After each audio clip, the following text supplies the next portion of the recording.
So we have prepped all of our flowers, and the first thing we're going to do with them is design a showstopper arrangement. In this case, we're going to use this container. I got it at IKEA a number of years ago. It has a very large opening. Being cinched in the middle helps hold the flowers together, but actually it's so large that it's going to need some supplemental support inside. In the past, I've talked to you about flower frog holders. In this case, we're going to use a sheet of vinyl clad chicken wire, which you can get at a Home Depot or a Lowe's, and cut it using wire snips.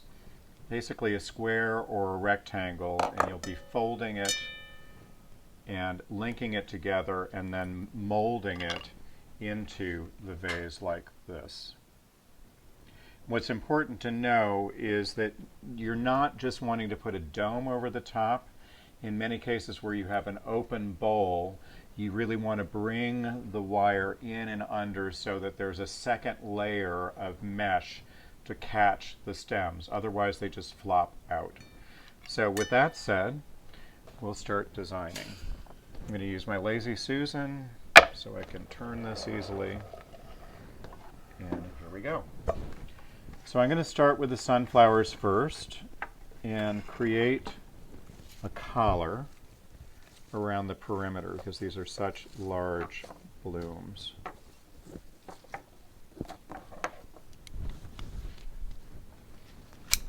Cut on a diagonal as you work your flowers. It just takes up more water than cutting straight across, and taking water up the stem is what the survival of these flowers is all about.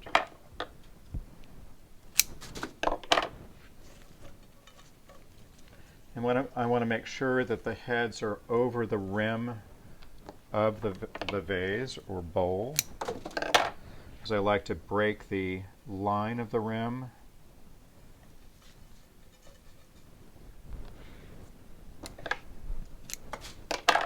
And I'm going to reserve one for a little later on that I'll put up higher in the arrangement. The next thing I'm going to do is use this queen feather kale, and I'm removing some additional of the leaflets around the perimeter that are beginning to fade. And what's very cool about this flower is that you can flex it open, making this gorgeous lacy rosette like this. And again, because these are large elements, I'm going to put these in early on as well, make them a little taller than the sunflowers. And then we'll take the remaining flowers and arrange them in and out and between these large feature flowers.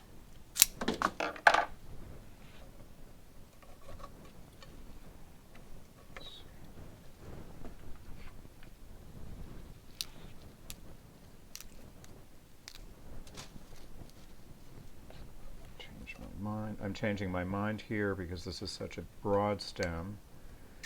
And I'm going to insert this a little lower in the arrangement and use a lighter stem in the center.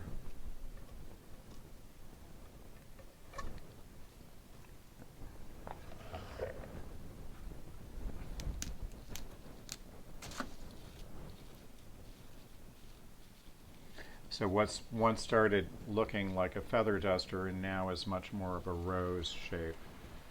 And it really shows off the lace quality of these stems, of these bracts, I'm sorry.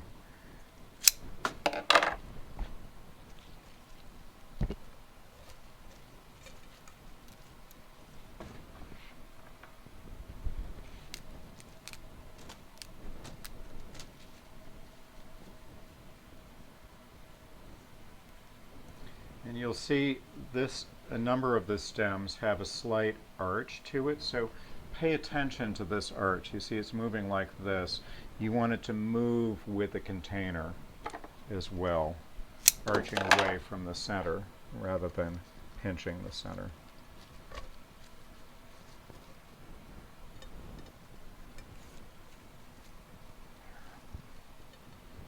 Okay. Let's see. Because there's arching, some lovely arching in the Sweet William, I'm going to use that next. And also insert these around the perimeter. That'll let them extend a bit too.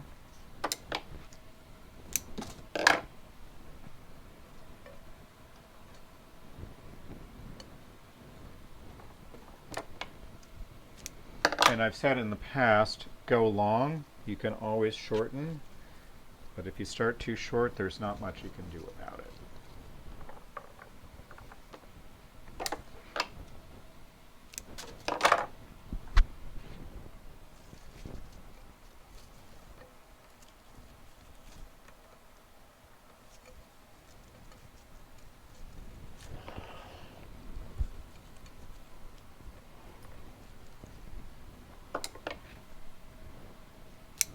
I think you're also going to notice as you're working that the flowers, even with the stability of the frog or the chicken wire that you might use, still will tend to move. And as you keep working on your arrangement, you're going to constantly be adjusting the positioning of the blooms.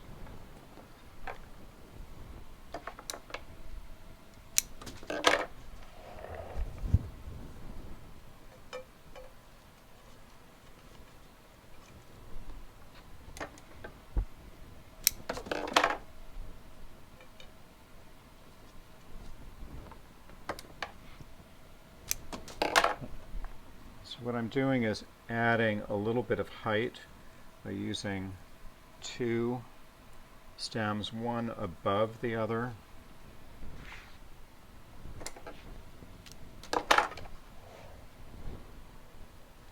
Create a little bit of airiness in the arrangement as we're moving, because we have a lot of material.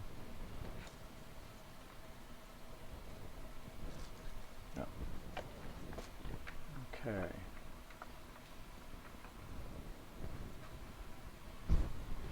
Now the spray roses.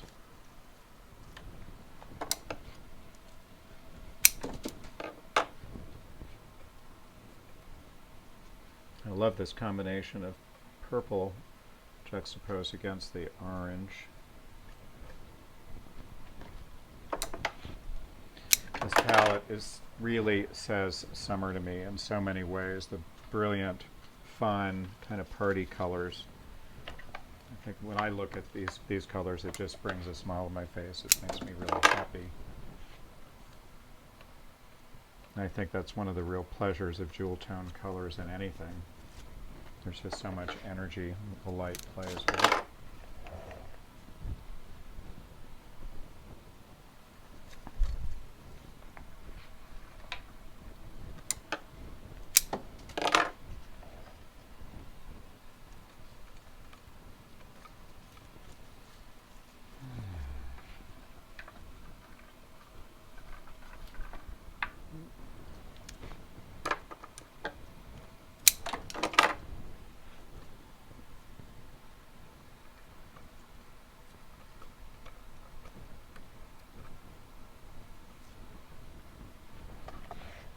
Okay, now celosia.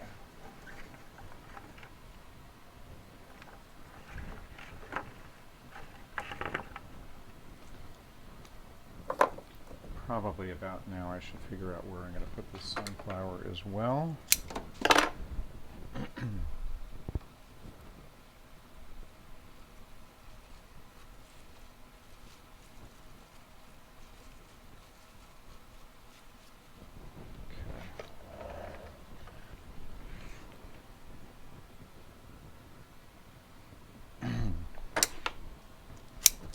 What I love about these celosia, this is on the way to being a coxcomb. A coxcomb tends to be much rounder and more brain-like.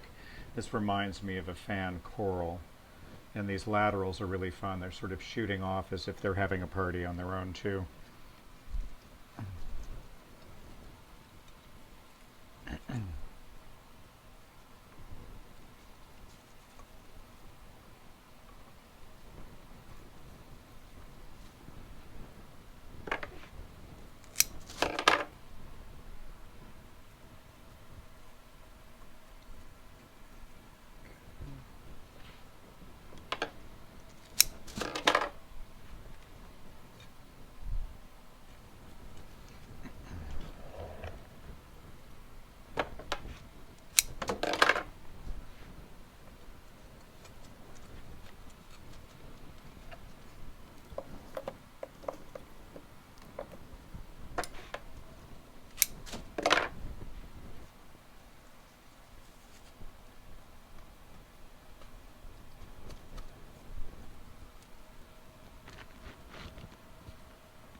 looking for the right hole. Sometimes it's difficult to find it.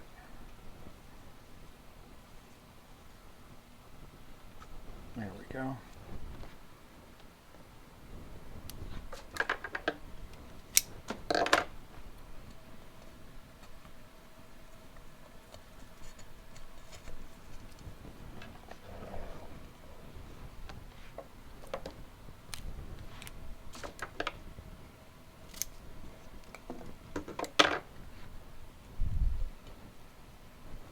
So I'm kind of interspersing the coxcomb with the pink dianthus, the Sweet William.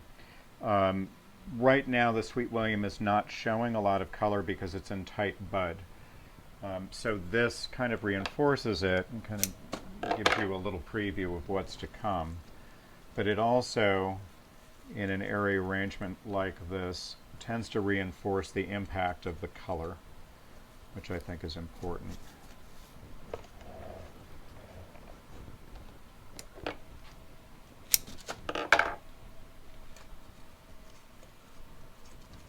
I'm also working most of my heavy stems in now because it's harder and harder to find the spaces as we start filling the vase with the blooms. So I love this orange, the hot pink against the orange. Okay. Now we get into some finer stemmed blossoms.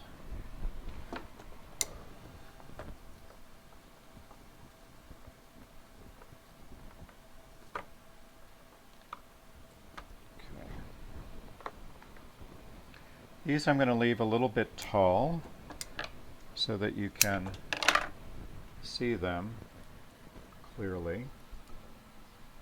I love the crowns and want to be able to show them off.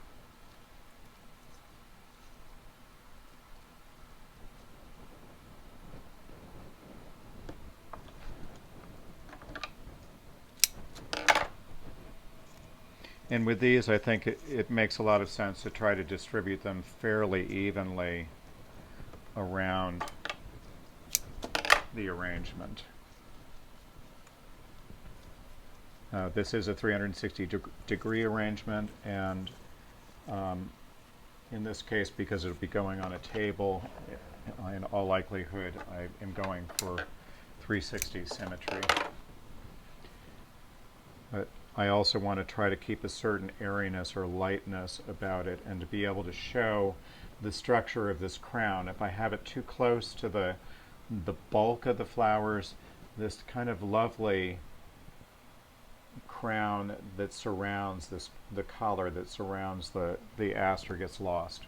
So it's important with special natural features like this in your blooms to be able to position them in your arrangements in such a way that you're really enhancing the flower by displaying it in a way that you can notice these details, but you're also adding intrigue to the design itself. So as the viewer is looking at the arrangement, they're catching these details.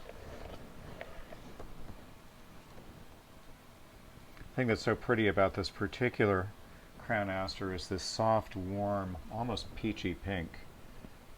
Most of the crown asters that are available in the market are hot pink or deep purple, a lavender blue. But this is a color that I don't run across very often in the market, so when I saw it I had to snap it up for you.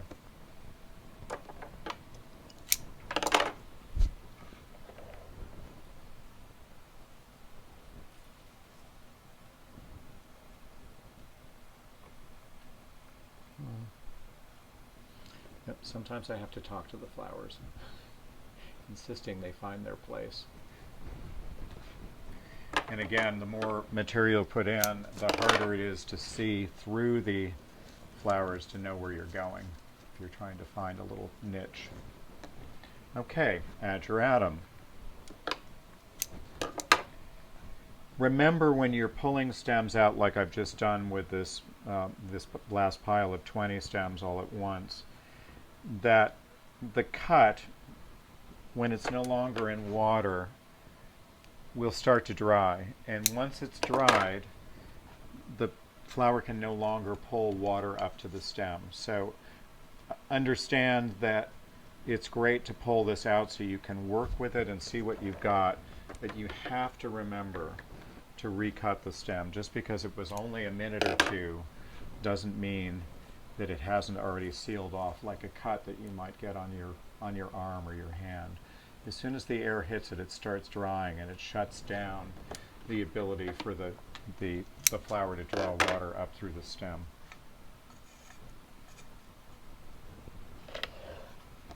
And again, this is another flower that I like to have prominently extended in the arrangement because of this unusual cushion-like texture of the bloom. It's soft. It seems more like a fiber than a flower. I find it really fascinating. When I first learned about ageratum when I was growing up and had my first garden, I understood it to be an annual, and it was very low growing. And then a number of years later, I started seeing this pop up in the market, and it was a tall flower. And it turns out there is a perennial version, which is what this is. And it can grow quite tall, and sometimes the bracts are quite generous as well. So it was a delight to see that it's available in a perennial form, and that increasingly it's available through the whole summer rather than just a first flush. It behaves a lot like an annual in that way. Blues are so hard to find in nature, and this French blue in particular really lights up in certain lights, especially later on in the afternoon, what we call the blue hour. It almost electrifies it. Even just the light coming in through your windows will pick up on it. Okay. Now we're going to look at some solidago. And as I mentioned in the prepping before, this is a fairly unusual bunch in that it has numerous laterals. The other thing is that it's still in tight bud. You're beginning to see here what it will become, but right now it's going to mostly read as a green. And as the flowers mature, you'll end up having this yellow glow start to come out through the arrangement. I'm trying to figure out at this point whether these are long enough, I think they are, to insert some low. And again, I selected this color so that it gave a light background for these darker shades of purple to pop against. The purple against just green foliage, because the value is the same, begins to get lost, particularly at night. Even with artificial light, darker colors just start reading as shadows and kind of get lost. So you've noticed I've torn these off. You don't want to stick the torn pieces off again. You want to recut them on a diagonal so that they have an opportunity to pull water up through the stem.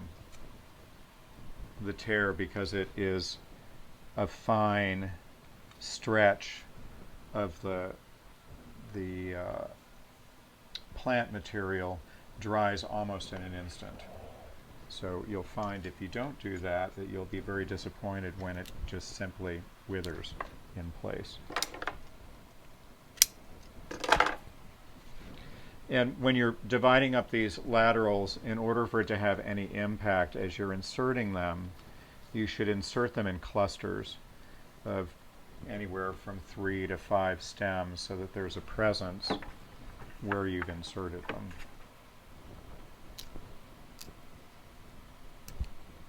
And steadily, as we remove the long laterals around the perimeter, we've thinned out the flower head so that it becomes light enough to start inserting whole into the arrangement rather than having this big massive thing taking over.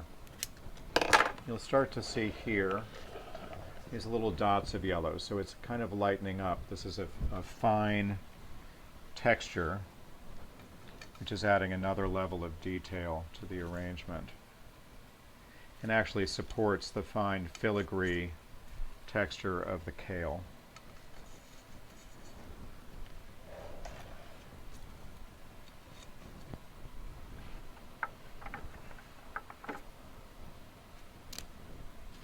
Some of the lower laterals also don't have much in the way of budding on it, so I just tossed those aside if you were wondering what that was about.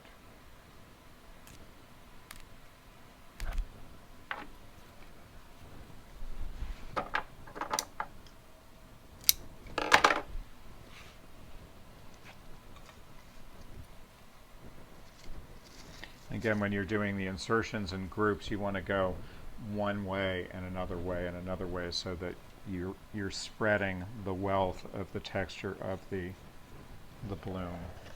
It has more presence. Okay, now these are getting thin enough that with a little bit more editing, I can put that in.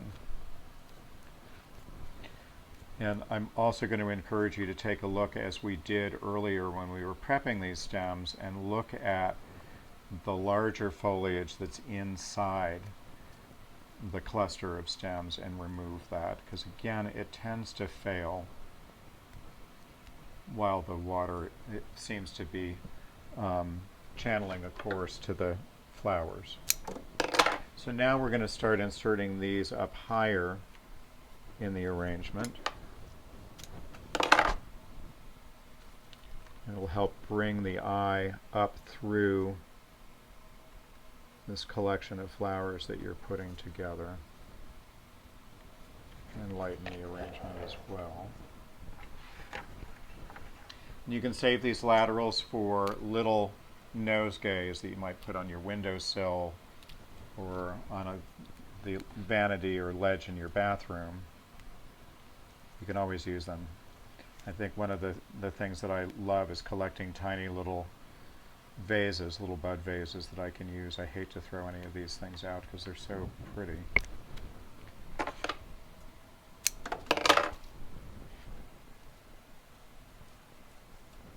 So the other thing that's happening here is we're using complements. The purple and the yellow complement each other to a degree. The orange does as well. So these combinations start this really interesting vibration interplay to the viewer.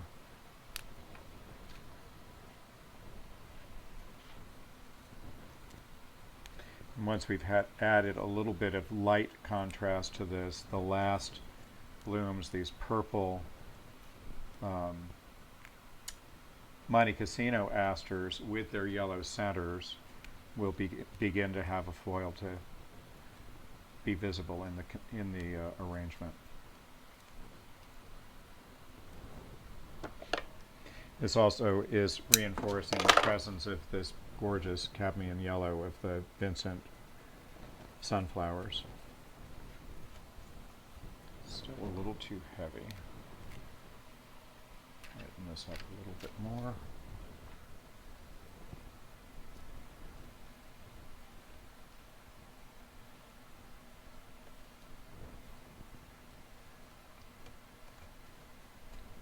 Come on, give me a spot here. There we go. And sometimes you might want to open it up a little bit as you've made that insertion.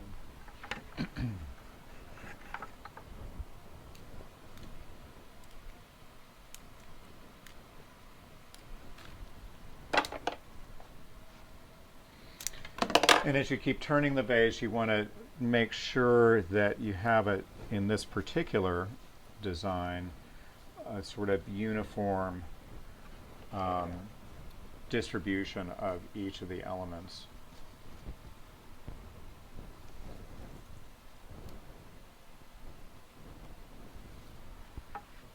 One more, and then we'll be ready for the Monty.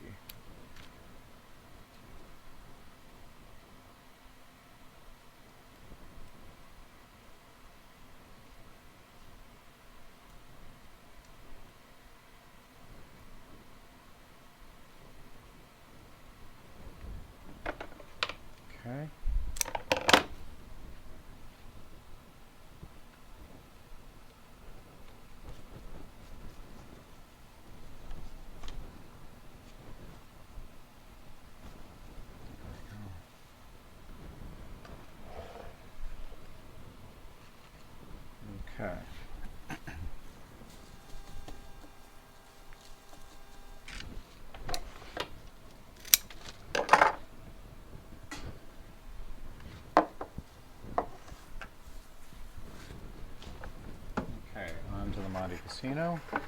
As you can see, we may have trouble using every stem of flowers in your kit.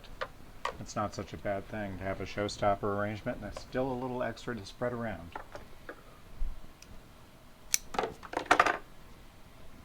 Okay, so the Monte I'm going to insert lower in the arrangement, like that.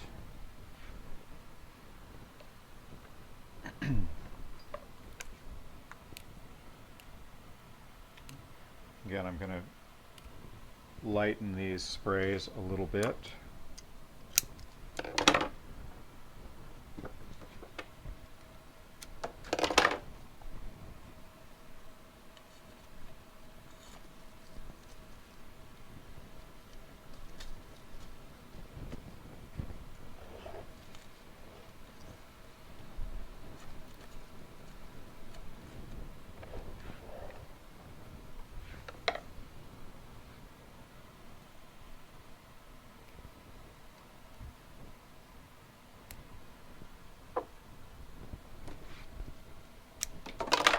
I have the benefit of a curve here.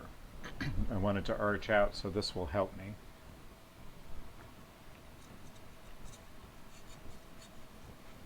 At least I hope it does. Yep.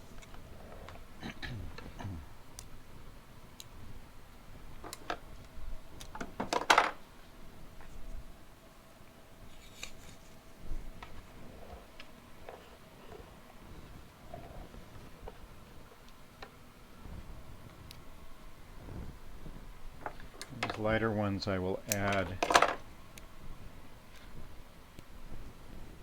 to the center.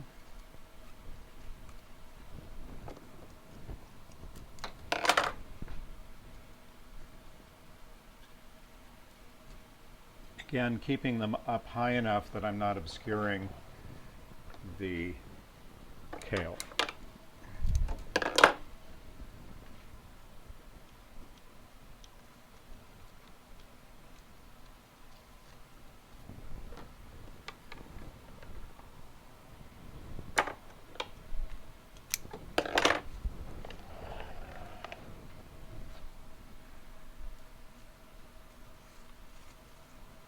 Colors make me so happy. I love this.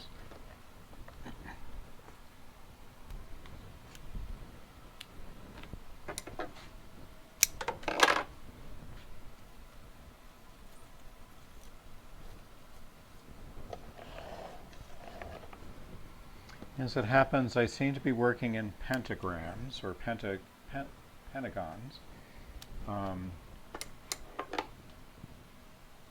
So I turn, at least in the upper regions.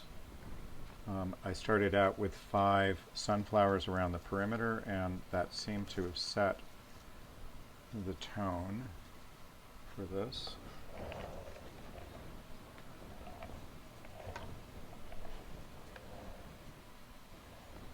I've got some orange roses left. Let's see. Insert some of these a little lower.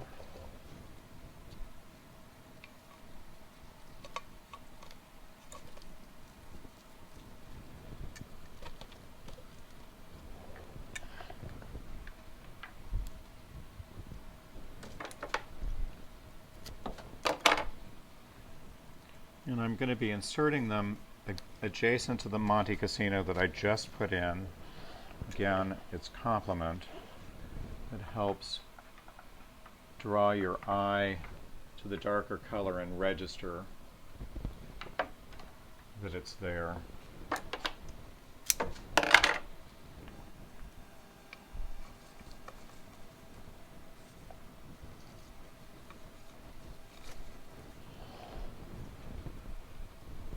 last stem.